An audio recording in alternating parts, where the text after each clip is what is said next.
Hello and welcome to Portman Road. This sound indicates an important announcement.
Hello again, my friends, and you are my friends, and welcome back to Talking Town Extra Time, the Monday show that's here because the Sunday show got so big, and that is an absolute tune. It gets me ready for this extra time period. Exactly what you want from your extra time. Dig in deep. Let's go. Let's really lift the tempo and take it to the opposition. And this is what it's all about. This is the show that gives the fans their voice. It is a fans forum show. We have two people joining us early doors from yesterday's show that sadly were waiting in our VIP area with champagne and caviar and all the wonderful perks of being in our VIP area.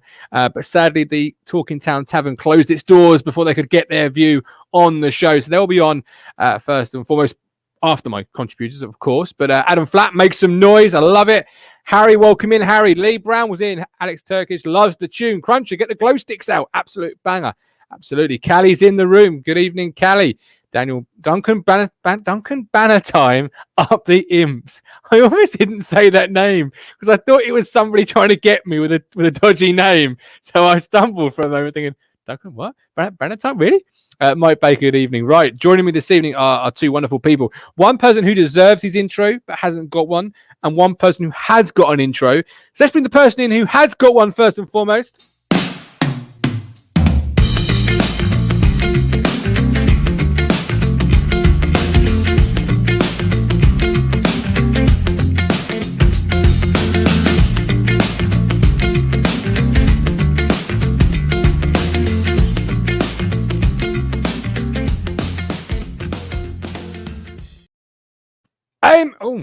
I didn't bring her in. Amy, welcome in. My Queen of Hearts. How are you doing? Some might say that's the best way to have me on a show. Just leave her off the screen. It's because I got a phone call, which I'm going to have to phone back in a second just before I press the button. And you look at your phone and you go, did I phone them? Or did they phone me? And you worry that you might have phoned them while they're saying something or screaming or singing. I mean, Mike Brown's nodding in the video because he knows all about that. I've sent him a few voice messages over the past. He's known it all.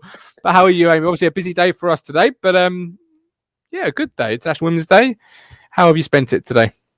It's been nice seeing so much fuss around it and like everybody saying something about it. But what I've really liked is the people that have gone the extra mile rather than just, you know, a quick shout out to all the women in like or whatever. It's been actually, okay, so what can we do to make a difference? And I shall slip in a plug there to the wonderful podcast that you released today, with us having a chat, putting the world to rights. I saw you say on Twitter today, and I liked that. I thought that was a really good way of describing it. So thank you for the opportunity to talk about thank you for talking about women in football. And also I've had a couple of messages. We've had quite a few comments today. What did Aston say just then? I do not know. Let's have a quick look. He said our favourite non-fiction Amy. Woo! Oh, bless him. Why? Who's his favourite fictional Amy? That's I don't know. Let's try and find out. Adam Flat, how can I hate women? My mum's one. And Darren Grimes thinks we should walk out. But yeah, it was putting the world to rights, and I really did enjoy that. And sort of thing we want to do more of on the channel, and just put the world to rights. It's what this show's all about, and what all the shows are really all about. But I felt it was right. Obviously, we had Natasha Thomas as well. A sit down with her. That was a really fun morning, really nice way of spending my Saturday morning, talking to her and getting to know the woman behind the striker, because obviously 99 goals is a huge feat for any club, particularly one of Ipswich Town standing in the women's game at the moment, and we want to improve that and take it further. And that was really enjoyable. And Ashley Bell, good evening. I'm glad you're well. Right, she just seems to have a really good head on her shoulders as well, doesn't she? I really like seeing her talk about the game, and I don't know, she just seems really level-headed, and I like listening to her. She's a young woman, but she said something in the interview, and I don't know if anyone's watched it. It's here. That made me stop and think, maybe what does she want to do after the game? And I think I asked it even in the interview. So do you see yourself being a coach or a manager? And it sounds like a bit of a strange question, because she's still a young player, but she said something that was so profound that it made me sort of stop for a moment.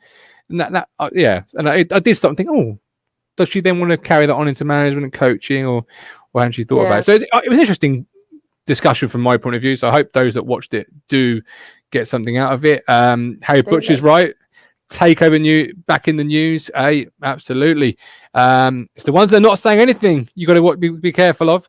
Now, Luke Penning is joining us. He hasn't got an intro. He deserves an intro. He has got more appearances on this show than I think Peter Crouch got England caps. So he definitely deserves an intro, and he will be getting one the moment I find a spare 10 seconds. But Luke, welcome in. He is, of course, our player recruitment specialist. You might be needed should a takeover be imminent, Luke. So how you doing? Yeah, I'm doing good. How are you doing?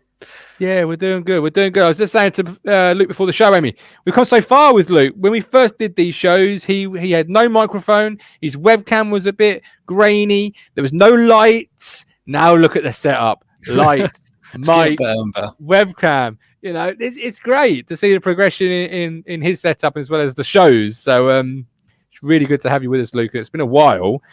If the Americans do take charge, and they are going to be mentioned probably throughout this show, you're going to be needed, aren't you? Because they're going to be big on their player recruitment and their stats and all of that. You want to stay ready, don't you?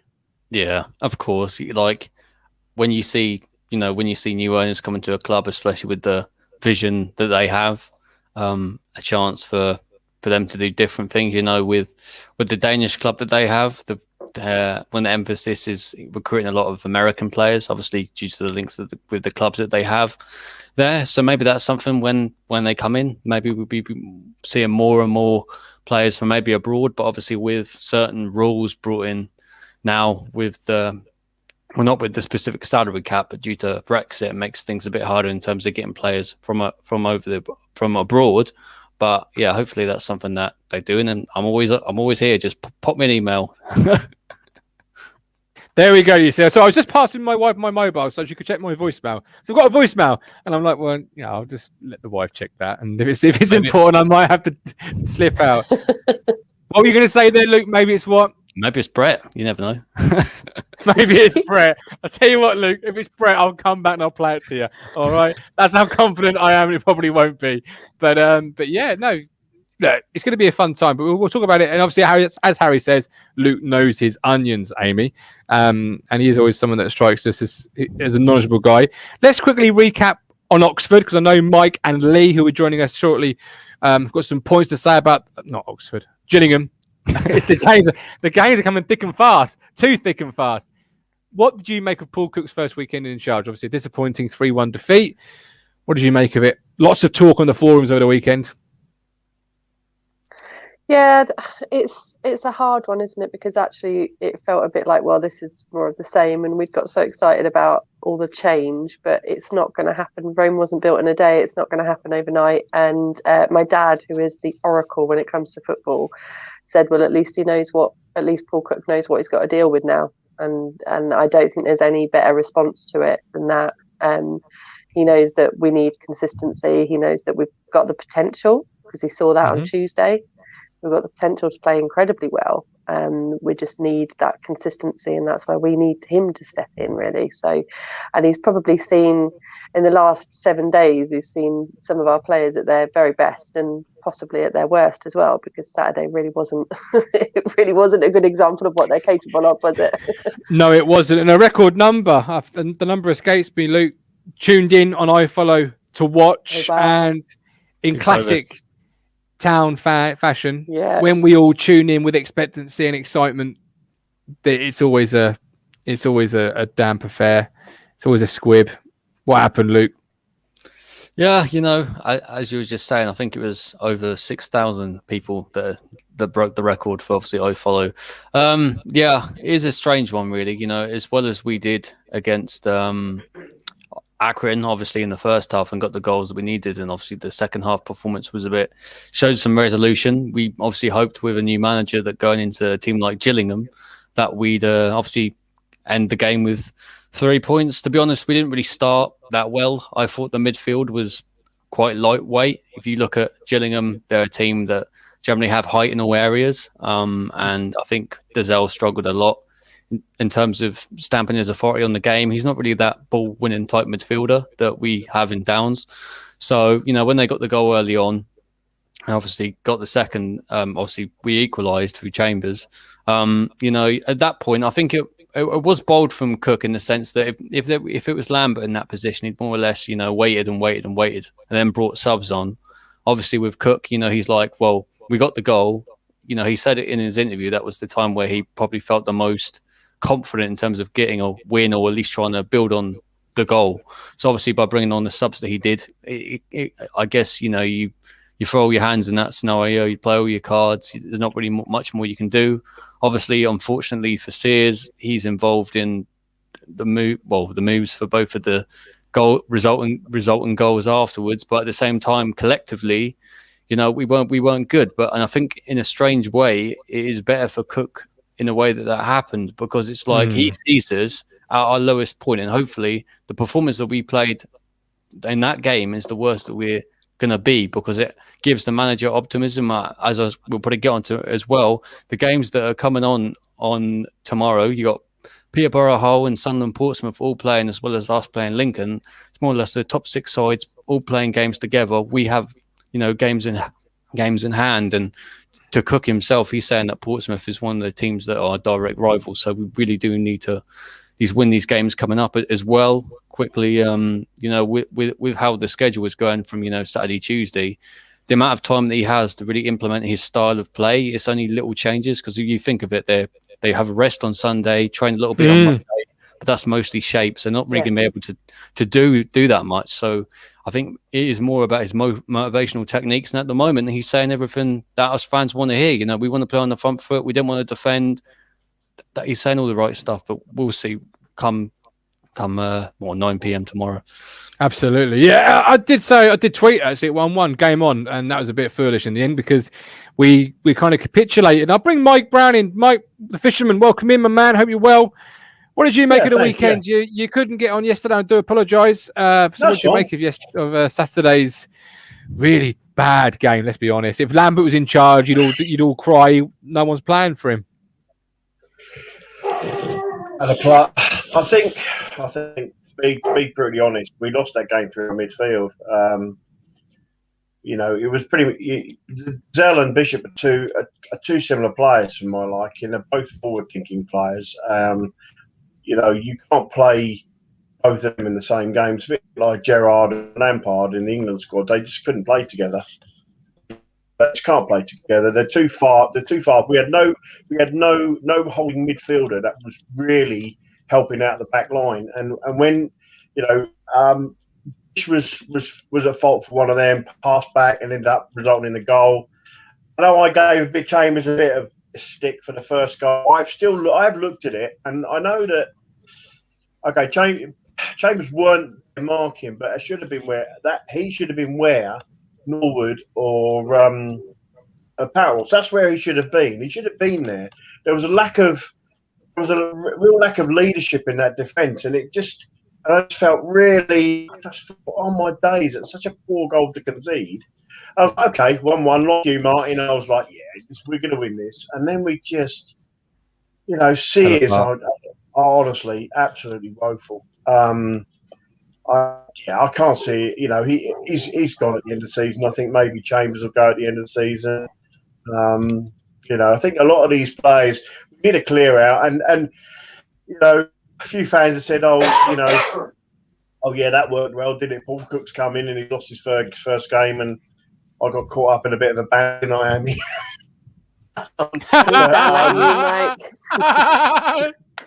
Sorry, Mike Brown always. But to be fair, but like I said, yeah. Oh, Mike, you never failed to amaze me. Sorry? You never failed to amaze me. You really don't. But you mentioned the first goal there. And Luke, is it something we need to look at as a club? Because we do consider a lot of set-piece goals. And that normally is done by charts before the game where a coach sits down, works out our strengths, works out theirs, and tries to match up. And that's when you see players coming on, they're going through those ring binder folders, and they're going through all the different bits and pieces. Whoever's setting those up for us should be looked at, shouldn't it? Because we could see so many sloppy goals from set pieces. Yeah, I think it's part of that, and then also part of, as Mike was saying, Chambers' role as a captain. His, without the people telling the defenders what to do, Chambers is there as a captain to be a voice and tell everyone to be on their men. You want to see that happening. I think it is right. We have conceded a lot of sloppy goals from set pieces, and it's not just this season; it's the last couple of years. It is similarly the difference the other way around in terms of actually scoring from set pieces. I think, from what I remember, of a couple of months ago, we'd had over 100 corners this season. I think I only scored from one of them. I think it was Chambers at the beginning of the season against Bristol Rovers. So, I think that is something that needs to be looked at, really, because, we were getting clean sheets at points, and then conceding the early goals has come back to haunt us again, really, because that was what happened at the beginning of our bad run when we were losing to teams like Hull, and that we were conceding early goals and then having to get ourselves back in the game. Obviously, with the recent wins that we had over Oxford and Accrington, we were the ones that were getting the early goal or getting the goal in the first half, giving us a good, solid foundation to build upon, where if we conceded the goals like we have been doing, it gives us a little bit more, problems to do. Like with Accrington, we were fortunate enough with the chances that we had, but on another day, like we saw against Gillingham, they score, we get back into the game, then, we fall away. So it is something that needs to be addressed. Mike, somebody in the chat says, where was it? Here we go. Ryan Cartwright, keeper's job to organise at set pieces. Do you agree with that, Mike? No, Do you think? No? When I coach my boys, the keeper's job is to try and push him so he's not crowded. Because if a keeper's crowded, he's got no room to jump for a ball that's close to him. Very hard for him to see what's like the ball and everything else like that. Right. So for me, it's like just get out, and we do defensive training where we have corners, set plays coming in. And the boys, the back, because I play a back three. I love a back three. With a back three, you got your wing backs. So your back three are across your 6-yard line, and your wing backs are covering the back post and front post. Or there's no point putting a person on the near post because your goalkeeper should be able to cover that. Yeah, You're going to put a player on the back post because that's where your vulnerability is really on a set piece. Yeah, so on the back post, someone has got to then go behind you to cover any runners from behind. The problem is on that game, everybody was in the 6-yard box because no one was covering as such on the rear. I mean, I know, okay, James could have said to Norwood, look, you need to mark him. And if that's the case, then fine, give Norwood a bit of stick for not putting his weight. why was Norwood in the first place? I never had my striker sat in there. They're either one or two up on the high line, forcing their defence back. Because on corners, they're going to throw the tallest people up. You know, that's why you right back sometimes, and you'll get one of your holding midfielders. You know, if a team has put in two strikers up front, sticking two strikers up while they're defending their corner, you know you've got to put three defenders back or three defensive people back, because if you don't, you're going to get caught. There's a good chance you get caught out. So that's a question couldn't get around my head. Why was Norwood in the box in the first place? You don't need Norwood in the box. What use is he there? You know, he's not.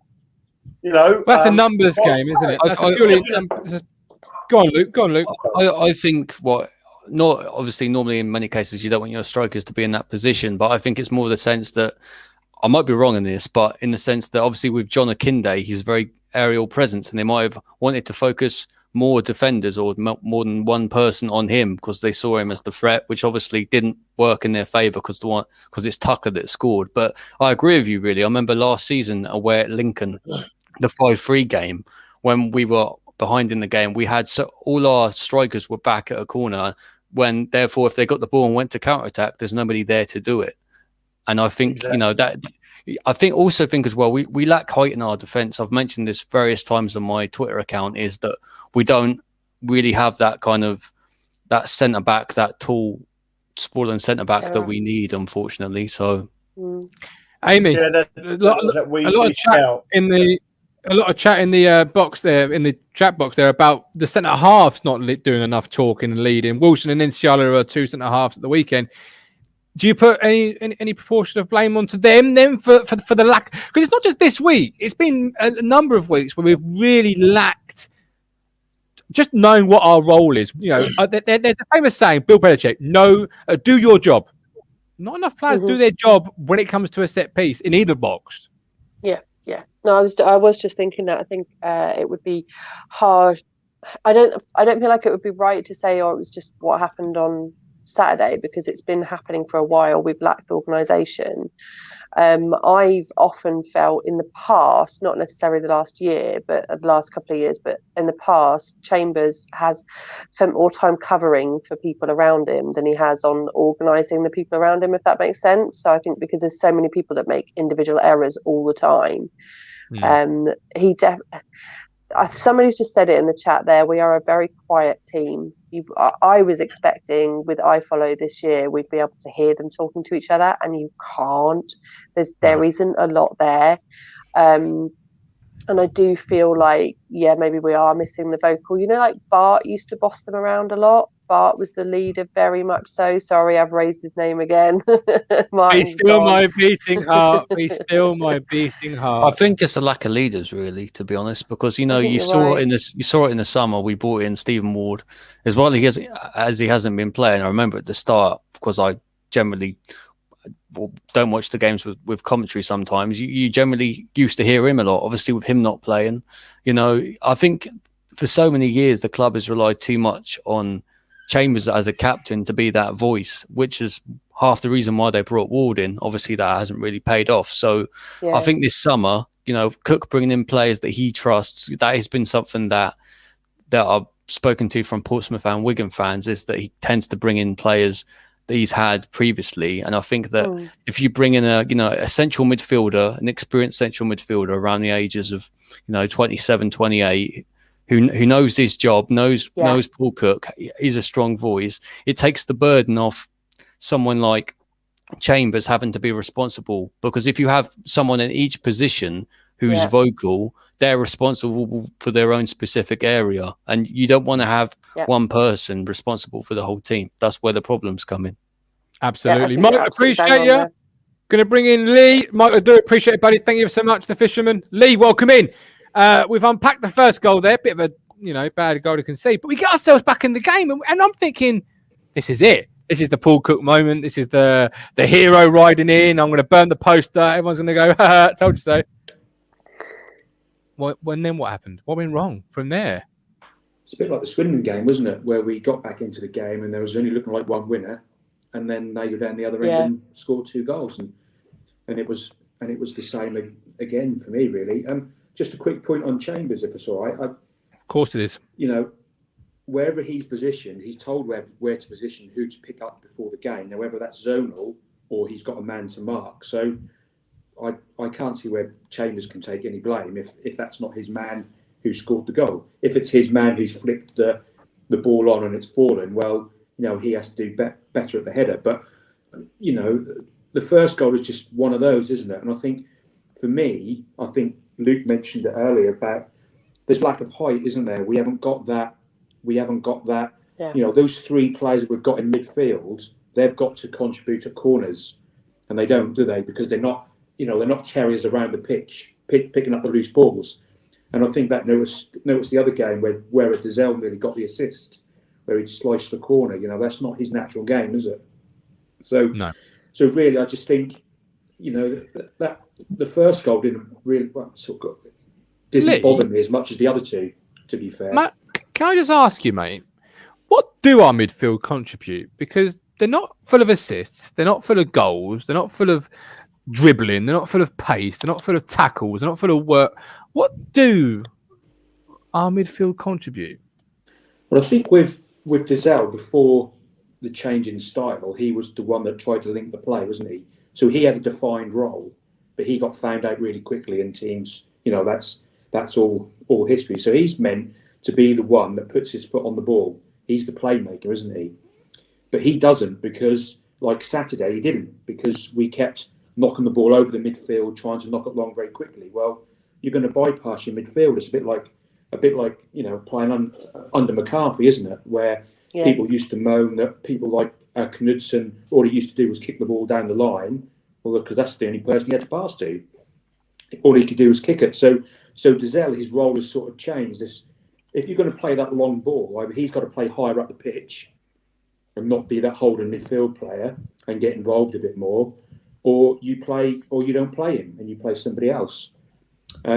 Bishop, I mean, I like Bishop. When he's on his game, he's more than a League One player, isn't he? And you can see the way he's got a little drop of the shoulder and that little turn where I think he breaks the lines. But again, if you're playing the ball over too direct, him, Dizelle and Parrott are not people that go to join in and pick up the loose balls. I mean, I think I mentioned it on Saturday, so sorry if I'm sounding like I'm a broken record. But you'd make a good point. But you know, when they got the ball forward to their big striker, they played it into him brilliantly. It was all on the chest, wasn't it? He got it under control, shielded the ball, and when the ball went into him, there's always 3 other players around, wasn't there? There was always someone to pick that up. But we haven't got the terriers in midfield to play against that type of opposition. Now, it might be different against Lincoln because the ball's probably going to be on the ground a little bit more. But, you know, maybe. Interesting. So I think he brings that. Harrop, I think there's a player in there, definitely. And he looks decent on the ball and he's got good movement and, you know, I think controls the ball well. But again, if you're lumping the ball over, he's not someone who picks up the second ball. So maybe we misjudge. Essentially, exactly what I was going to ask. Because go on, Amy. He infuriates me sometimes previously, where he kept going backwards all the time, backwards. But actually, he was keeping the ball, wasn't he? I mean, again, there's got to be that balance. But I wonder if we misjudge, because I think he's been one of our best performers over the last few weeks, to be fair. Do you feel the judge news before the game may have affected them? Because somebody phoned me before tonight's show and asked, you know, do you think that affected them, Amy? Do you think? No. Oh, sorry, I thought you were asking me. Sorry, no, it's fine. No, you're more. No, it's fine. No, Lee says no, but do you agree with that, Amy? Do you think that actually played into their mindset a little bit? I think if they weren't, like, it sounded like it was quite a last minute thing that he wasn't involved in the game, and I think actually if you in your mind you're set for a team to be a certain way and then suddenly it's not, then that's a big gap that's a big hole to fill without him there, particularly as he featured in the last 2 really good games when they were starting to build in a bit of confidence. And I think I say it every time I'm on the show, the biggest challenge with this team for me is the confidence. And it's, I do love Judge. You do love him. See, it's proof. He would be the first man on that team sheet for me. And for me, and maybe that's what Saturday's result proved, is that actually he's become really key to us in terms of maybe he's the one that's bossing the game, maybe he's the one that's organising the side a bit more, because I think Lee's absolutely right. I think he does so much. Like he doesn't just push forward all the time. He picks up the ball and he's just there. He's always there, isn't he? Here's a question for you, Amy. ITFC, Scooter's our best midfielder. Changed my mind. Well, if you'd asked me that 2 years ago, I would have agreed. But I just think he's aging and he's had this massive injury and still been wrong. Sod you. The trouble is, I suppose the thing is, Judge isn't. He's not as. They're very different players, aren't they? I don't really see how I can compare Judge and Scouse. Oh yeah, one's got a little bit of ability and one's got zero ability. I don't know how you can do it either. Work out which one it is. I think it comes down to like the way that we've set up. As Lee was saying, Bishop and Dazelle can't play in the midfield together. I think we saw them playing their best at the beginning of the season when they were in a flat midfield 3. We weren't really using a number 10. Or since we changed to that kind of number 10 style, Bishop and Dazelle on their own can't really deal with the kind of physical aspects. Maybe Bishop has that little bit of grit more than Dazelle, but they struggle. And I think a lot of people bringing up the Scouse situation, obviously people thinking that Scouse is one of our better midfielders. I don't think it really comes down to that. I think it really does come down to the fact that, as I mentioned before, we need an experienced head in there. And without that kind of, it doesn't have to be someone around his age, like mid-30s, but I'm talking about someone 28 in the prime in central midfield who can be there as that kind of Scouse role. Without that kind of player, we thought maybe Emma Hughes, obviously that hasn't worked out, but, people look at Scouse as the next one to really be that. And I guess that does show a way of our recruitment, because we're only really relying on someone that hasn't kicked the ball this season and has commonly been available for most of the last 3 or 4 or 5 years. So I think that is a very important position for recruitment, because it's all right having in your homegrown players like Mazunis, your Downs, your Bishops and Dazelles and those kind of players, but you do really need those kind of experienced players lodged in it as well. I think the beginning of the season last year, around January, and this season as well, a lot has been said on this podcast, other places online, about us getting in that Bruton midfield, that kind of player that can knock up the ball, ball winner, and get it up until the creative players, people like Bishop that can drive and create, such as Judge as well. And I think we've lacked that with Scouse. He may not be the most technically brilliant player in terms of on the ice stuff, but the overall role that he plays and the kind of player he is, someone, great indoor, perfect example. Like, is he still playing? If he is, give him a call. Gerard, we need you. Wasn't he the one that lied about his age or something? He ended up being 40 when he was 28. Yes, that's right. He did. He really did. He did. Callie asks, Luke, who would you bring in? The question that kind of feeds into a different question, Luke. What is Flynn Downs? Because if Flynn Downs isn't this nitty gritty Lee Catamol-esque type midfielder where he's there to sort of do a job on their opposing, well, then do you play Flynn Downs and bring somebody else in to complement Flynn? Or what is, surely your first point of call must be, what is Flynn, before you decide who you need to, because he's the future, isn't he? Yeah, I agree. I think it is a strange one, because we saw a lot last season. I'll get on to Phil in a minute, but we got a lot last season at the fact that Dazelle was being used in a really deeper role. And a lot of people seem to see the effect he had on the game when played a little bit more attacking, with less defensive responsibilities, because that was always something that he was moaned at for doing. Downs, when he came in, he was probably that ball-winning type midfielder, that got the ball off the defenders, was a bit nitty and gritty, and then driving the team up the pitch. Obviously, we saw periods last season when he was getting the odd goal. Obviously, it's not something that he's known for. So I think it's a hard question to say, because they're both played in better positions, but I would play Downs as kind of more the ball winner type defensive player, but he's also a player that can do one of each.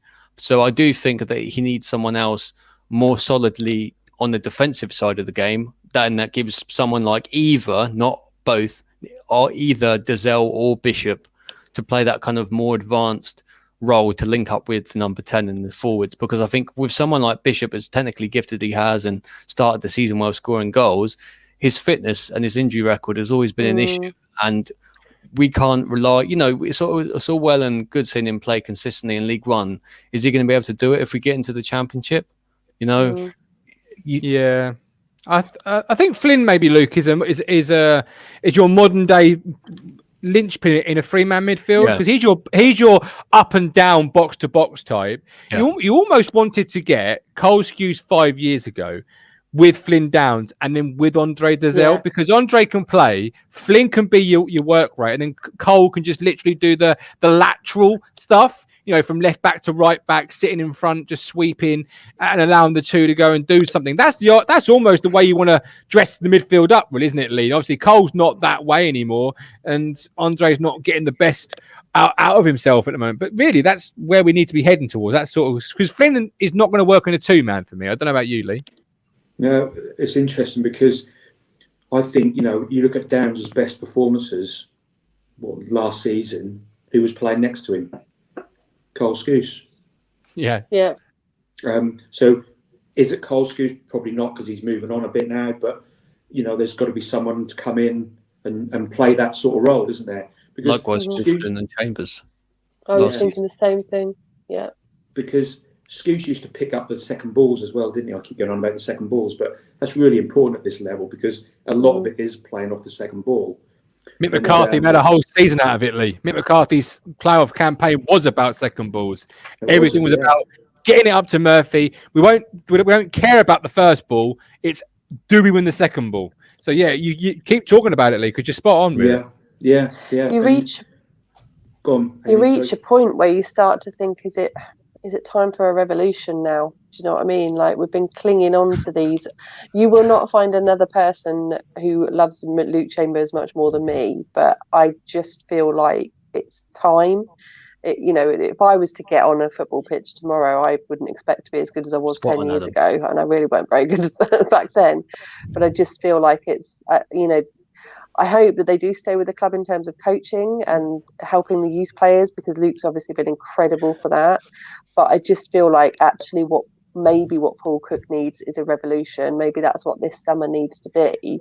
The problem is then you've got the risk of another Paul Hurst situation. But I feel like I trust Cook a bit more than I, in hindsight, trust Hurst with experience and things like that, and contacts. I imagine he probably has a bit better contact. But do you think they've been too good? It feels like the whole club needs a whole revolution, to be honest, because the other thing that was just picked up there, as Luke was spot on as always, fitness and injuries.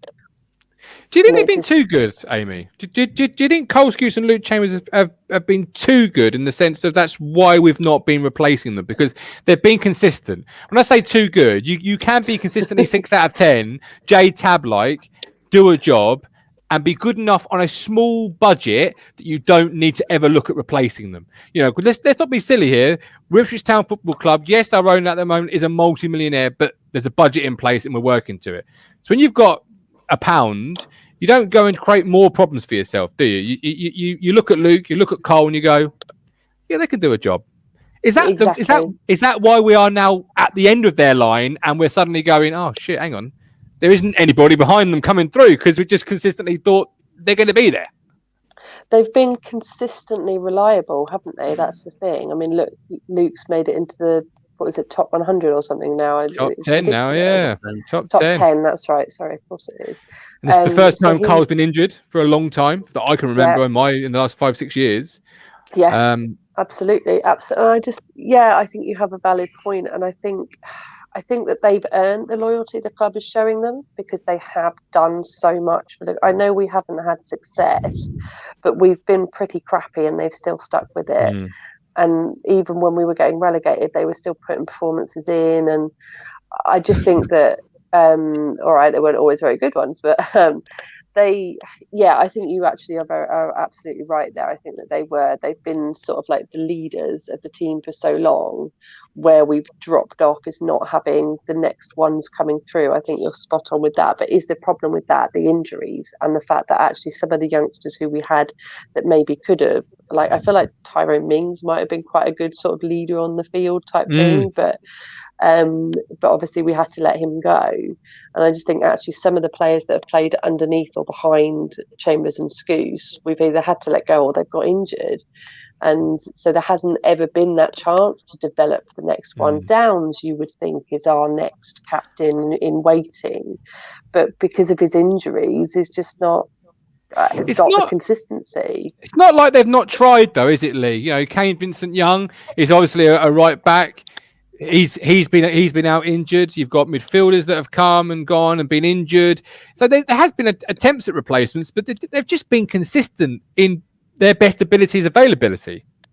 Well, I mean, I've always rated Chambers more of a right back than a centre back anyway. Yeah. Personally, I since, you know, the days of McCarthy when he's played him at right back, he's filled a job in there, and he's filled us. You know, he did a job for McCarthy at right back, which meant that the club didn't have to go out and buy one, because he played there in the playoff season, didn't he? Can we get Thomas? And I thought he did all right. I mean, he got found out a bit technically sometimes when the game was really tight and in terms of like space when he was higher up the pitch. But you know, he did a job there. But just going back to the point that Amy made about loyalty has to stop at some time, doesn't it? And Cook has mentioned that. And I really hope that Chambers stays with the club in some form, because I was involved in a set of tweets the other day with the Lancs. Someone was going on there criticising Chambers, and the Lancs put on there about what he's done for Jack and how he's helped him as a professional, you know, get into professional football, and how he's helped him out, and that says volumes of the man. But there comes a point, if you can't kick the football, then you know you don't play. But because the way that the lack of investment over the years, I think you're right, Martin. He still does a job, doesn't he? He can still get in the team because the club hasn't replaced him. Although they did replace him with Kane Vincent-Young, but we all know what's happened there, which is an absolute crying shame. It's a crying shame for the lad first and foremost, but for the club as well, because he was, you know, for 500 grand, and then we went and spent, you know, 750 on a Donatian or something like that, which, you know, I'm not knocking Donatian, he's a good pro. Donatian was beforehand, I think. Yeah, he was, but that's what I'm saying. But, you know, Hurst went and wasted 750 grand on him. And we hadn't even paid for him when Lambert came in, and Lambert clearly didn't want him. He didn't want him. And that just sums the club up. Just sums the club up, doesn't it? And then he goes and, you know, the only money Lambert spent was on Kane Vincent-Young. And yet, I know he has to be fit and everything, but just been unfortunate because he was, you know, he drove the team up the pitch every game. So he was finally replaced, wasn't he? Yeah. So, you know, and Amy, you're right. You know, there's going to be a revolution this summer, isn't there? Cook has mentioned it in his led by Americans. Well, I think, you know, that's another subject, isn't it? And I'm with Callie on that. We just, you know, let's chill a bit and just see what happens. And you know, you can only deal with what you've got in front of you at the time. And you know, my concern is if, you know, there needs to be a proper clear out. We have too many professionals, but I think a lot of those contracts we can get rid of. Cook's coming at a good time where there's a lot of people out of contract who he doesn't want. You know, I mean, Hughes isn't going to play for the club again, is he? Unless there's loads and loads of injuries, he's not going to get a contract. He's nowhere near the team, is he? So Cook has got that opportunity to get rid of the players. I think the problem Lambert had was he didn't rate them all. We had too many, but they're all on good contracts, and we couldn't ship them out. So hence we end up with 50 professional players or whatever. So, but to be fair, we've needed them all, haven't we? This season, we've had such horrific injuries that I think nearly all of them have played, haven't they? Absolutely. One thing I want to talk about. I think that is quite important as well. What Lee's mentioned, because there is, I think I counted the other day, 26 out of contract players, including ones that are in the first team and under 23. So in terms of first team, you've got people like Gwion Edwards, Caden Jackson, Cole Scouse, Stephen Ward, Luke Chambers, Emir Hughes. There are a couple of them. Also, there was a comment a couple of minutes ago about Brett McGavin in the sense of why he hasn't been playing. They recently sacked their manager, and I've been talking to someone online about Ayr and their thoughts on players, and they really at the moment are rating Coyne and Darber about how he's been playing there. Really raving reviews about how he's been playing. I think he recently played in central defensive mid, but is going to be playing more as a centre back in his more natural position after spending most of the time at left back. And I think Brett himself, Brett has been has struggled in a sense to get games because with the manager he ended up switching formations every other game from what people have been speaking to, and I think he's just been in that situation where with managers, when they're losing their jobs, they have to chop and change to try and get results to stay in that position. And obviously with the manager now leaving, it gives him more of an opportunity. So unfortunately, he's been in the case where he hasn't really been able to play much. I think he's only had 20 minutes off the bench, 10 against Inverness and 10 against Hearts about a month ago. So hasn't really worked well for him in that sense. But I do agree with a lot of what you were saying, Lee, in the sense that about right back. I think, you talk about someone being dependable, being there all the time. And I think in a strange way, that was Janoy Danassian, because he was in that position where he was barely ever playing, yet he was always available when we needed him. He wasn't playing every Saturday, Tuesday, but in the cup games that we needed him, he came in, he did a decent performance. He doesn't, he's not like Kane Vincent-Young. He doesn't fly up and down the wings, that kind of player, but he's always there, dependable. And I do think of what you said as well is, with people like Chambers and Scouse, even if at the time we felt that Chambers and Scouse are going to be those players that are going to be there, you really need to recruit players that maybe in a couple of years' time they're then going to take over from Chambers and Scouse. Well, we haven't done it, I think you bring Paul Hurst brings in John Nolan, who apparently Paul Cook seems to be a fan of, from what he said in interviews. That goes to a question for you, Martin. What kind of midfielder is John Nolan? And you warned me before you had to ask that, and I'm drinking a drink. What kind of midfielder is John Nolan? Good question. I've got a clue, if I'm honest. Because he played number 10, but we haven't really seen him in that position. And I think with people like Judge in that position as well, I don't think he's one of them midfielders that works in the midfield too. Maybe he could play the Downs type role, but at the same time, he's just another tidy midfielder, isn't he?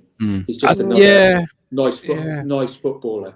It's very easy, isn't it, as a manager to say you like somebody when they can't play for a while. We know John Nolan's out. I think wasn't it 3 months, Luke? 2 months. 2 months. So we know he's out for 2 months. So we know that's probably his season over. So it's easy to say you like somebody when you can't pick them. Let's see how it goes in the summer. Let's see if he's still here with or without takeover money, with or without investment. Let's see if John Nolan's still here and a part of the plans. But if he is, it's an interesting question Luke raises, because he's only had one good season scoring goals. That was Shrewsbury. That was his purple patch, his Daryl Murphy year. Outside of that, he's never been a goal scorer. So you then look at other. He's more of a Luke Heim, but not as good as Luke Heim. Like he'll recycle possession. He will play the way he's facing. It won't be spectacular. It'll be work. He'll work hard. He'll tackle, but you won't ever get a splitting pass from him, or a 35-year-old absolute thunder bastard. Where you think, my God, where did that come from? You just get tidiness out of John Nolan, which is okay. You don't lose the ball too much with him. You just don't ever create much with him. Interesting one, though. I like Brett McGavin. I do. I think he's got a future. Yeah, I do. He's not quite as astute with the pass as Dazelle, but he's got a tackle in him, and I think he's got that. I think he's got that about him. I used to love watching Owen Garvin. I think he was great. I did. Magilton got the best out of him, and I think Brett McGowan's a similar player to him.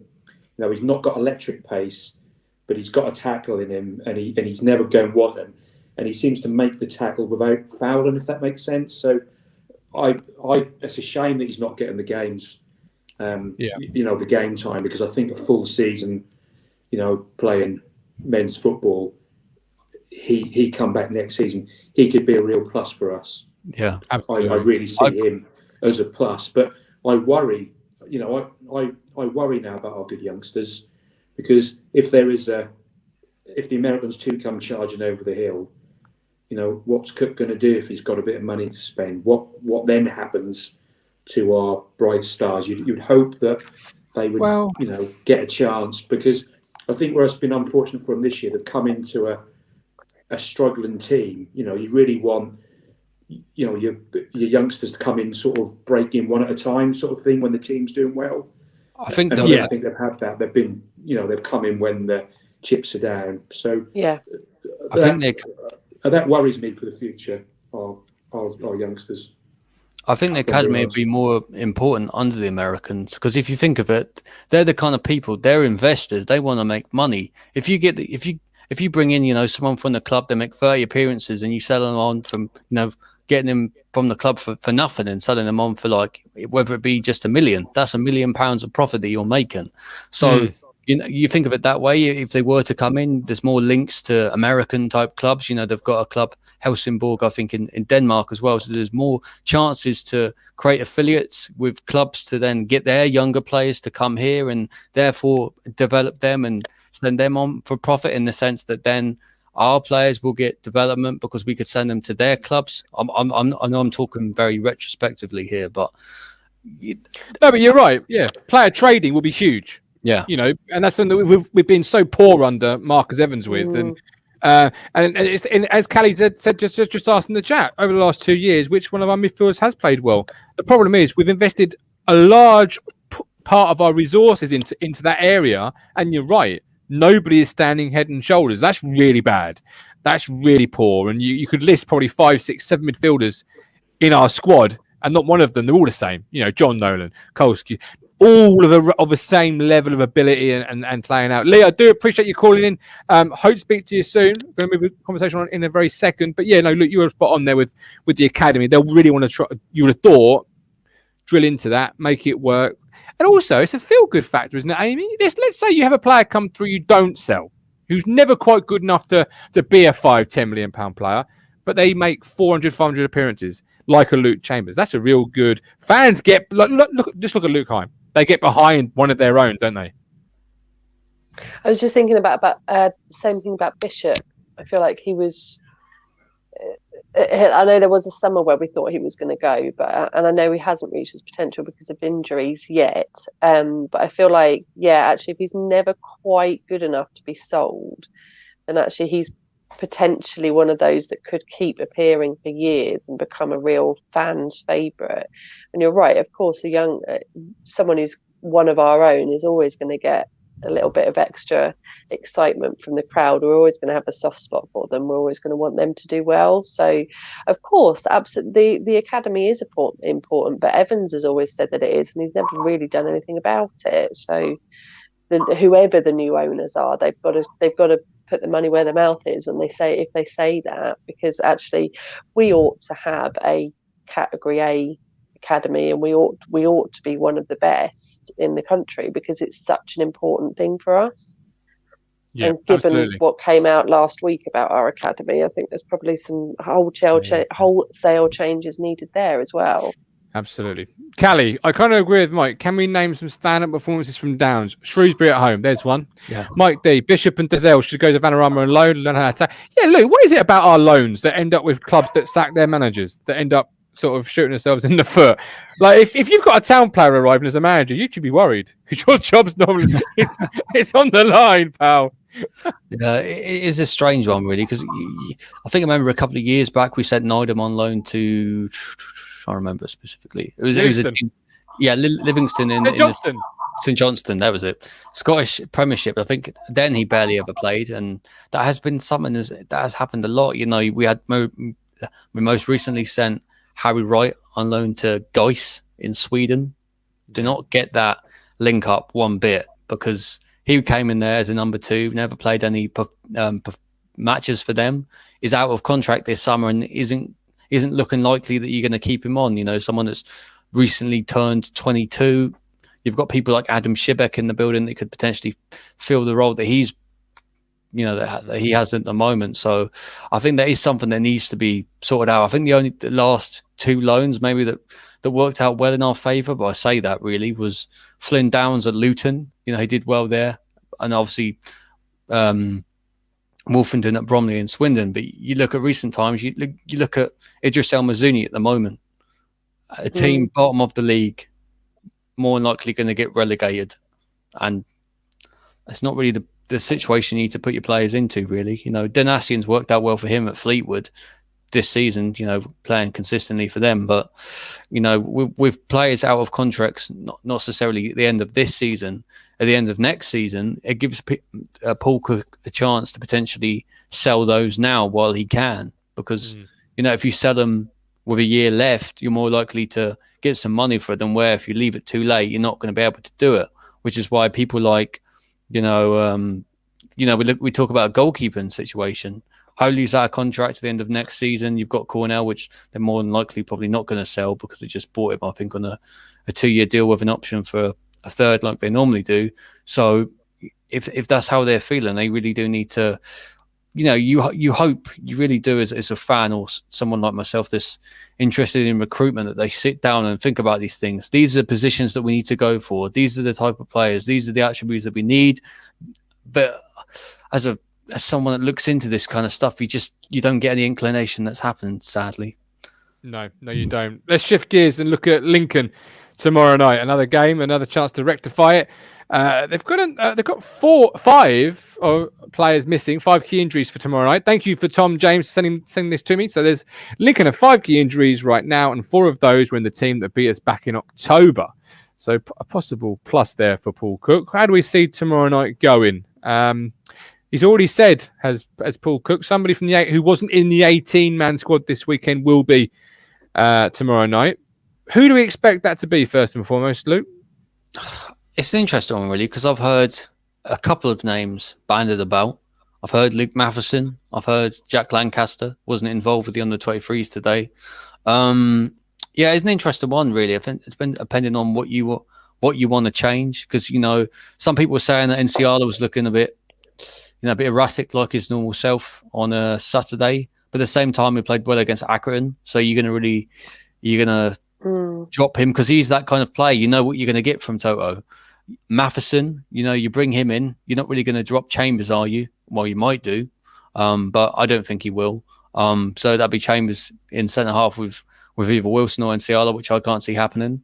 Then you look at people like Keenan Bennett, who he's a strange, like, if there's ever a player who looks really technically gifted on the ball, can beat his man, but for his final ball to be so bad, I've never known it before. And I think, you know, it's frustrating because he gets himself into the really good positions, yet it's his final ball that you really want so much from. And I think if that was the position that they wanting to improve, Lancaster for me would be the one.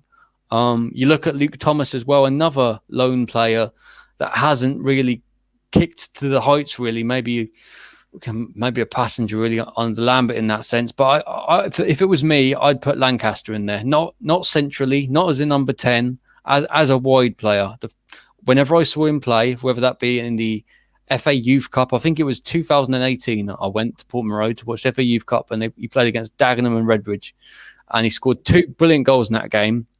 A couple of weeks later, made his first team debut against Queen's Park Rangers at home, and then ultimately scored against Millwall. And seeing him cut in from his left foot on the right-hand side, I thought, that's a good player. You know, give it a couple of years, we'll sell him on for some profit. Unfortunately, back injuries haven't helped him. But even when he's played this season, first game he came on, got 2 assists, scored against Sunderland to get us back in the game. Should have scored 2 that game. Yeah, unfortunately wasn't shown in the team. So if it was me, it'd be a choice between Matheson and Lancaster, but it makes more sense for me to bring someone like Lancaster in, because I think he's what we need at the moment. I don't think anyone's safe, are they, Amy? Really? I mean, You could say Toto didn't play well. You could say James Wilson equally didn't play very well on Saturday. Luke Chambers didn't play very well, really. Really, you could say, well, as Luke's just done there, it could be any number of players coming in. Yeah, nor should anyone be completely safe at this stage. You could say that as much as you could say that they were all so terrible on Saturday, they could all be dropped. You could equally say, well, actually, they were all really good the 2 games before that, so they shouldn't be. So I think that, for me, the most important thing is consistency. So I'd rather see as few changes as possible. So I don't want to see loads of shifting around. You don't think the player that wasn't involved in the 18, you don't think he means Judge, do you? Possibly. I mean, I don't know. It could be. It's one of those things. I didn't hear what he said, but I just wonder if that's what it is. We'll get Judge back. I'd be happy with that. From memory, he just says something along the lines of a player that wasn't involved in the 18 will be involved tomorrow night. So, it leaves it ambiguous. It leaves you up to decide. Great for podcasts. Maybe. Great for, he was on the squad, I think. Yeah. Wasn't he on the bench? Yeah. McGuinness wasn't though, was he? So it could be McGuinness.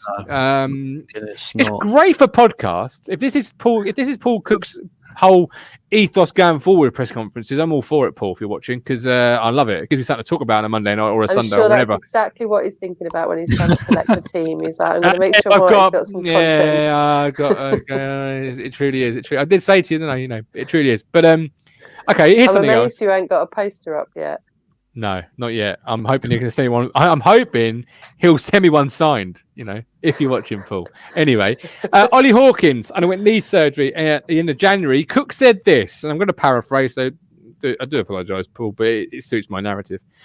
It's just about ready and just about getting there. Again, that's one of the problems with our squad. Does that help or does it add to the confusion? Now, we all know he means the size of the squad there, but I just felt, well, it doesn't help, and it does add to the confusion. So we'll take it for the show. But Hawkins possibly being fit there, Luke. Would you be delighted to see Ollie Hawkins back among the bench at all? No. That's fine. Cut it there. No. It's a really strange signing because as I mentioned a lot previously at the show. There seemed an emphasis to bring in experienced players. Cornell, 28, obviously probably needed another goalkeeper after Norris going back. You bring in Hawkins. It's quite ironic, really. You sell Keane, who some like, some didn't, wasn't that effective. You replace him with Hawkins, who was released by Portsmouth. And that kind of says it all, really. They got rid of him. They brought, I think it was Marquis in at that point. They upgraded. We didn't upgrade, unfortunately. It was quite interesting, actually. I think it was about just a month after he signed, he did a podcast where he was talking about his whole journey from non-league, his rapid rise from North Greenford, to Dagenham, to Portsmouth, and obviously to here. And it was a very interesting line, really, that he said. And it was like, it was something like, well, Ipswich play football in the sense that he wasn't necessarily suited to the playing on the ground style of football. Obviously, he was being that more direct figure, which is he was saying then where he had to be more adapted to his game. And I don't know. I don't see where he fits in. We bought him last summer, obviously on a free transfer, probably cheap as chips. And I think it is part of the cheaper. The problem is because of what potentially was going to be the salary cap, which doesn't exist anymore. I think a lot of the signings that we've made are with that in mind. People like Hawkins, the loans that we brought in.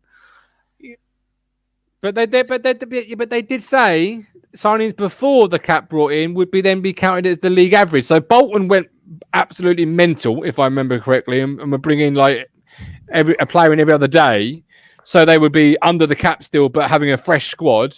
Whereas we kind of sat on our hands, extended John Nolan and Thomas Holy and said, well, that's us done. It's like we were hardly proactive, were we, in the summer, Luke? Let's be honest. No, we weren't. I think, it got to, I think near, well, it was the point where I think us and Wigan at that point, I think we're powerhouses. Embargo, couldn't sign anybody. And exactly. We were like, just sign somebody, bring somebody in. We were linked with White, didn't get him. And then I think on the same day, we announced Cornell, Ward and Hawkins all together. and it was just like, well, we waited all that time for this. You know, Yeah. as good as Cornell had been in League Two, he's a steady League Two goalkeeper who, for some reason, was linked with Championship teams in that summer. For me, I would have gone for. You're not going to know this one, but I would have gone for a goalkeeper recently from St Mirren who signed for Salford, Vaclav Hadlaki, who has a really good clean sheet record in the Scottish Premiership. That similar build in cases to Holy, but was sniffed around so much by Championship clubs, and obviously, you know, with who's in charge at Salford, was snapped up by them and has been one of the most high-performing goalkeepers this season in League Two. And obviously, only signing on a free transfer last summer, his performances have indicated that he can perform at that level, and he's doing really well there. Another player they recently signed in League Two for Forest Green, Nicky Cadden, a player that I've been spending the last 2 years researching. He recently placed for Greenock Morton in the Scottish Championship. He's, you know, they changed him to a wing back at Forest Green, and he's got like 6 goals, 7 assists in like 28 matches or something like that. I think it's that recruitment which just annoys me. You know, Lee mentioned it a while back. We bought Kane Vincent-Young for 500,000 and we bought Janoy Danassian for 750,000. As I've said for times on here, it's not necessarily the money you have. Well, it does help. It's about being smarter with the recruitment. Lincoln, who we play tomorrow, signed Cohen Bramall on a free transfer, I think, from memory. And he's not even their starting left back. He's coming off the bench. There you go. Luke, how's Remy Matthews doing?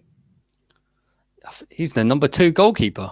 They've been playing Lee Burge primarily for Sunderland since they signed. I'd have had him over by Cornell. And we had it was on trial here. You know, again, that was a head scratcher. You're absolutely right. Let's look at the team tomorrow and who we think may play. Obviously, I think it'll be. I'd like Cornell in goal, but do we think it'll be Holy keeping his place between the sticks? I think the time's come for. The time has come. No, I thought. Yeah, I think it's Cornell's time. You know, to come in. And... Don't sit on the fence, Luke. Don't sit on the fence now. You're not working for the club yet. You're not working for the club yet. Do not sit on that fence, son. Normally, I'm one of the ones that liked Holy. I thought there were parts of his game that he was good at, and obviously parts of his game that he was questionable at. But at the same time, we haven't seen what Cornell can do consistently in a shirt. You know, he was played a couple of games, was dropped for Holy, and that kind of happened again. But I do think it's the time to see Cornell in the side. I think, you know, Paul Cook's going to want to see both goalkeepers in a competitive environment at some point. You know, it's pointless just saying, "Oh, we're getting at the end of the season. Let's do what we did last year and do the same with Gherkin and Barton, switch them around for the last 2 games so we can see how they do." But I think is the point where I do think that is something that we need to change. You know, it was all well and good talking about the clean sheet record that he could potentially have had, but that wasn't necessarily based on his saves. It was more the defenders keeping the clean sheets. You know what I mean? Do you think we should cancel all records for the time being, Amy? Like, we're Ipswich Town playing in the 3rd tier. Records shouldn't count. Like, you're not exactly playing against the top hitters that previous goalkeepers, players, strikers, midfielders have been playing against. I'm all for cancelling records. I'll put it straight out there for the time being. Well, look, our fans like to compare our current team with the team that won the league, don't they? And the FA Cup, they like to compare our team from the 80s, and that's just ridiculous because you're never going to be on a level. Yes, of course, we've needed to readjust our expectations and our records and things like that for years. We've need to just accept where we are. And look at the team in terms of where we stand in the league at the moment. The proof is that we have made a recent turnaround with some really good results against some really good teams. Saturday wasn't great, but that's what happens in this league, and we see it on the forum every weekend. Somebody comes out with, but that's this league, that's just the way that it is. So it's yes, of course we need to forget all the other like previous records or whatever. I just think we need a new slate for for Cook, and he just needs to start again. And I think Luke might be right about actually, if he does shift a few players around for tomorrow night, it might be because he just wants to see how people do, like actually in a league game, basically. So I can get on board with that theory that maybe he might give Cornell a chance just to see whether he copes better. From what I've read and seen of Saturday, Holy was that may have been his worst game in an Ipswich shirt. Do we think, from some of the mistakes that he made? I'd say Doncaster away was probably the worst one I've seen when he was. But it's quite, yeah, that's true. But it's quite something, isn't it? Where both teams both games where he's been the worst, his worst game has been 3 or 4-1, and we've looked really off, and you could put some of the mistakes down to him. Back four, I'm gonna say Matheson, Wolfenden, Enciala, Ken Look. That's what I would like to see. How about you two? I think it'll be Wilson in place of Enciala in that position. So Wolfenden and Wilson. I think, I've said it so many times on here. He's nothing special, but he does his job, what he has to do. He defends balls, he sweeps away. As I said beforehand, last season when Wolfenden was playing with Chambers, Wolfenden excelled because Chambers did his job well. He did what he had to do, so Wolfenden didn't have to worry. The same with Downs with Scouse. If you have Wolfenden alongside Enciala, is he really going to feel confident that if he tries to, bring the ball out, step out of defence, that Enciala is going to be able to deal with it? I think Wilson and Wolfenden as the two central defenders. I would love to see that, to be honest. I think we haven't really seen it, to be honest, but I think that'd work. I think that's a good stable point. Amy, how about yourself? Yeah, I'd love to see Wilson and Wolfenden. Personally, like I said earlier, I wouldn't make any major changes. So I feel like I'd rather just have the same back four. But that's, again, like we were saying, is Cook going to want to see? Clearly, that was where the problems lay on. Well, mind you, from what you guys have been saying today, perhaps it was the midfield where it needs a bit of a shift around. I personally would rather have consistency in our back four. So until somebody makes an absolute clanger or consistently makes individual errors, then I would rather just keep the same four, because I think that's what a defence needs. They need that to know where each other is, and they need to get to know each other. Well, they should know each other, but you know what I mean? They need to know each other's game, and they need to be playing together week in, week out. And that means Saturdays and Tuesdays. Yeah. But now we've got rid of Paul Lambert. Let's stop with this bloody squad rotation and make them play Saturdays and Tuesdays, because that's what we need, is the consistency on the field. Yeah. Okay, you talk about midfield there, and I've just dropped the link in the chat, because the midfield is a key area where it probably does need freshening up. So if you've got something to say about our midfield and attack for tomorrow's night, get involved now. But midfield, I would go on, Luke. You start. Go on, Luke. I'd put Downs in there, probably in place of Dizelle. The last couple of games, Dizelle has actually been coming off the bench, which I hadn't really seen a lot before happen this season. So, I think it's in a position where we could start Downs in midfield. Obviously, I feel like we were talking about not really wanting to change much. I can see Bishop retain his place. Obviously, with Judge's recent bereavement, we're not, I don't think it's right to really rush him back. And I think he can take as much time as he needs to. So I wouldn't be surprised to see Harrop come in, stay where he was, to be honest, because other than that, there's not really any other options. Like if we had Nolan fit, maybe a sit-in two of Nolan and Downs with maybe Dizelle in the 10 position. Something I've thought of for a while, but with how things are, Downs alongside Bishop with Harrop and the more advanced type role. Jimmy, midfield options for tomorrow night. What are you thinking? What am I thinking? Well, the midfield was weak. We only have two midfielders, so it was weak. As much as I hate it, we'd probably have to play Scouse, because Paul Cook's going to have to see him anyway, unless he's already made his mind up he's off. Yeah, there was nobody prepared to sweep that ball at all, and we have got nobody else who can do it. Let's be fair. They're all flair ball players. That's all we've got. You can go through Downs, Bishop.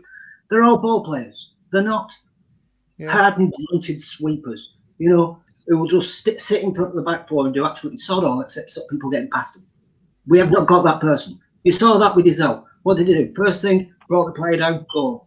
Scouse would not have committed that foul at all, even at 36. He's smart enough not to.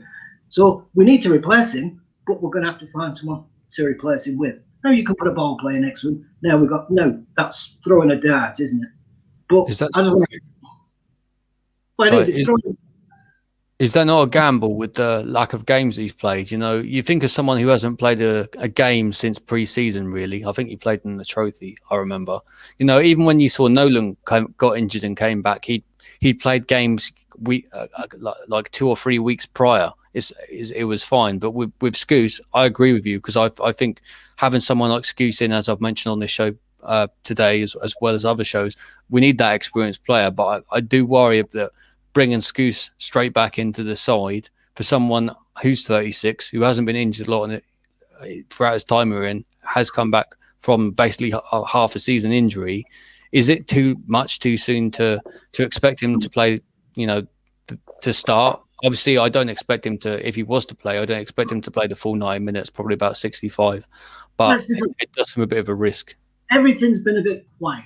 You know what I mean? We don't know when Scouse actually came back. Come on, he was doing a video about 2 months ago showing people around. He didn't look very injured, did he? No. He didn't have no big foot on him, you know, so he wasn't that injured. He might have been training then. We don't know. Yeah, we don't. Sometimes it says, oh, it's going to be 2 months. It ends up being 6 weeks and 2 weeks rehabilitation. We don't know. Yeah, is he fit? He might not be.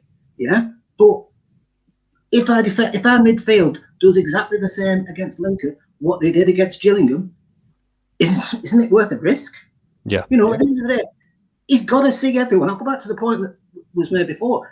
Paul Cook, you know, whether we want rotation or not, we're going to get rotation.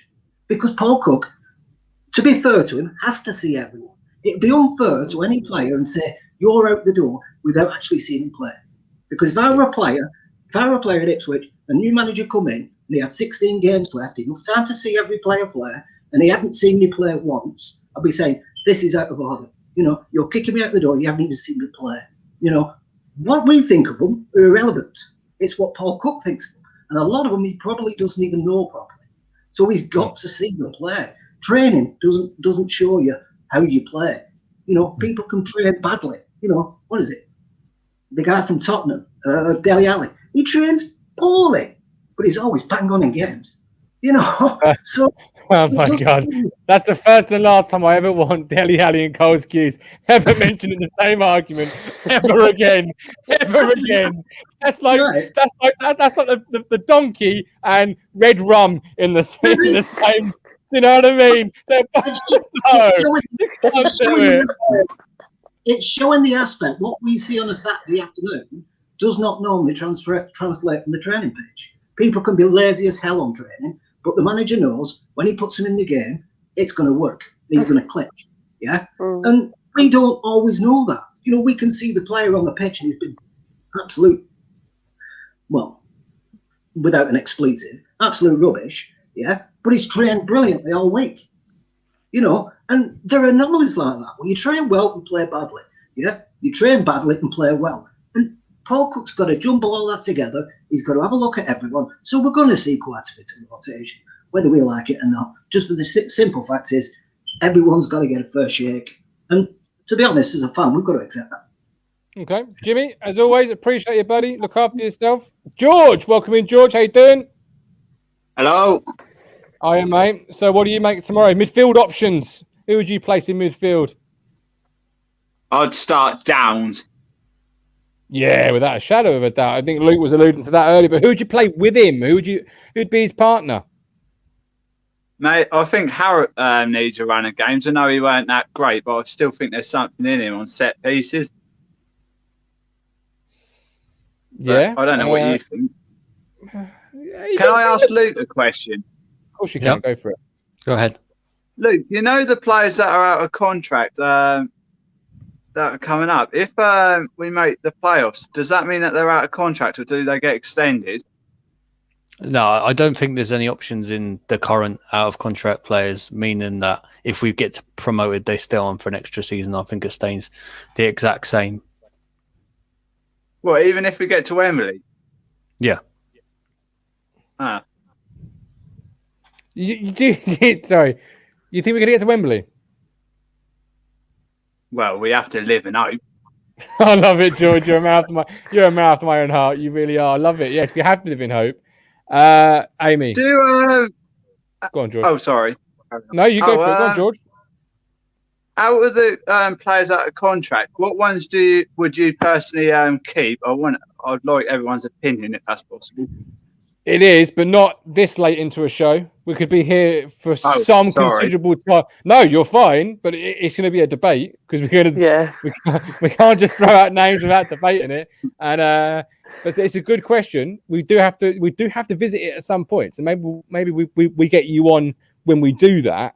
Would you play Harrop? Also, I live not far from Jackson and Enciala, where I live. Would you like me to try and get them on here at some point? Because I often see Jackson.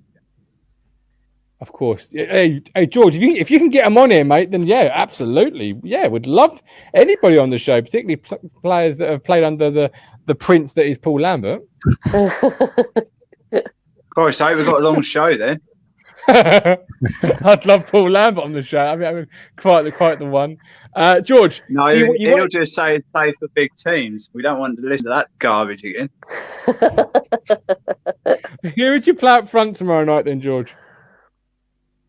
Jackson and Norwood, I reckon, with Parrott just behind. Oh, so you're playing Jackson, Norwood, Parrott behind, then you're playing Harrop further back with Downs. Is that right? Yeah, even Downs or Dizelle. I'm not sure about them two, but I like Downs because he's more aggressive. Yeah. Mike D, I could get Lambert to sign my poster. I can't, Mike, because in about 48 hours, it's going to be absolutely destroyed. So, yes, Luke. All right, don't look so pleased with that. All right, it's been a yes. It is for charity. Exactly why I'm parting with it. If it wasn't for charity, believe me, it would not be being parted with. It's like part of me. But I've had some good. The only similarity between him and you is the last name. Thank you very much. Yeah, but I can manage. Anyway, score predictions for tomorrow. Oh no, I haven't managed big clubs. Score predictions for tomorrow night. Then George, kick us off. Score prediction, please, sir. 3-1 Town. Cool. Optimistic George. I like it. That's his new nickname. Optimistic George. Luke, what about you, my friend? I go for a narrow 2-1 win. Goals 2-1 from Norwood and Chambers. Bloody hell. All right. Amy, George wants to play Jackson and Norwood up front together. That's something you've wanted for a while. Would you go with that tomorrow? Or do you think, actually, you know what, Parrott and Norwood as a combination have been playing fairly well recently? What would you do? I'm going to be boring and say what I've been saying all show. I think I'd rather keep the consistency from the previous games, but you know, I've been wanting to see Caden Jackson in that team. He could be, if he's on the screen in front of me, then I'm a happy girl. But I would like to see him back. Of course, I would. But yeah, I just don't feel like it's a good idea to mix up the team very much at the minute because we actually have been getting some good results. That's a really tough question. Maybe the answer is that whichever one it is, I'll be okay. Because if Jackson comes in, I'll be happy to see him given a chance to get back into the team. But if it stays as it was, then I think that's sensible personally. And score prediction? I like Luke's shout. Actually, I think a narrow win. I reckon. Okay. And I'd like to see, again, as Luke was talking about earlier, I'd like to see us getting the first goal and. Because we just struggle when we concede first, don't we? So I'd just like to see us get an early goal and build on that confidence from there. But I just can't see us keeping a clean sheet. Maybe that's unfair, but I'll be very surprised. I don't know what Lincoln are playing like at the minute. What's their form recently? Pretty good. I would call them surprise package of the year. They've really been a decent little unit this year. George, just before we close, 18. A player who wasn't in the 18-man squad on Saturday will be a part of tomorrow. We know that much. Who do you see it being? Alan Judge.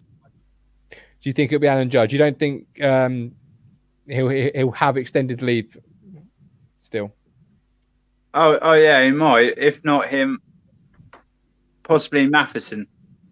Matheson. Okay. Yeah. I don't think there's been too much grumble with anybody really, because it's such a big squad full of quality that you could literally Matheson, Lancaster, Thomas. I haven't seen the best of him yet, but his ability there somewhere.